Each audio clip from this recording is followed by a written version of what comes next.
One peaceful afternoon, a wise grandfather gathered his grandchildren around him by the fire. With a warm smile, he said, "I have a question for you. If you can answer it correctly, I will give you a special gift. Now tell me, which of these two wolves will grow faster and become the king of the wolves?" One grandson, his eyes gleaming with excitement, quickly answered, "The black wolf will grow faster. It's strong and powerful. It's bound to become the king." The other grandson, not to be outdone, chimed in, "No, the white wolf will be the king. It looks noble and impressive. It will grow quickly and lead the pack." The grandfather chuckled softly and said, "You both think you're right, but listen closely. The answer is neither the black wolf nor the white wolf." Confused, the children looked at each other, their minds racing. They began to argue, each certain that their wolf was the one destined to rule. After a while, they turned back to their grandfather and asked in unison, "What's the right answer, grandfather? Which wolf will become the king?" The grandfather leaned in closer, his voice gentle but firm. "The wolf that will grow faster and become the king is the one you feed more. The more it eats, the stronger it becomes. That wolf will rule the pack."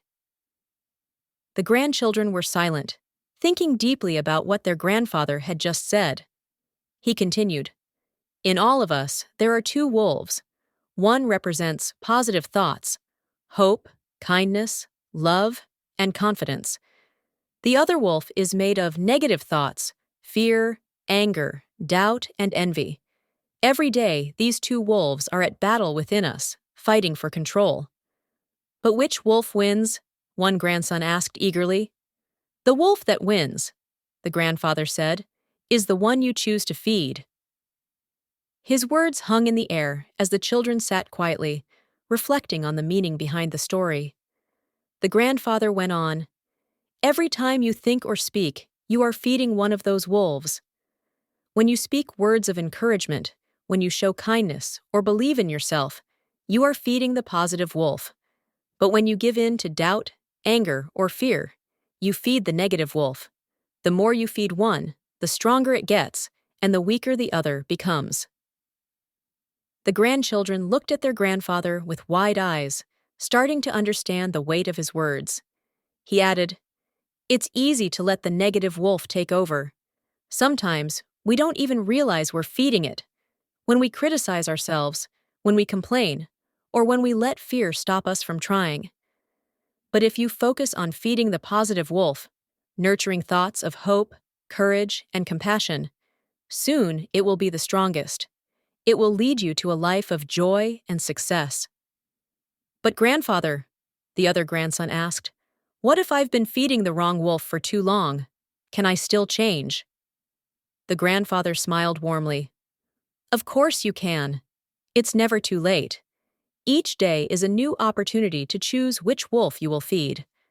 The moment you decide to focus on positive thoughts and actions, the positive wolf begins to grow stronger, and your life begins to change." "So, every time I feel afraid or angry," the first grandson said thoughtfully, "I can choose to feed the positive wolf instead?"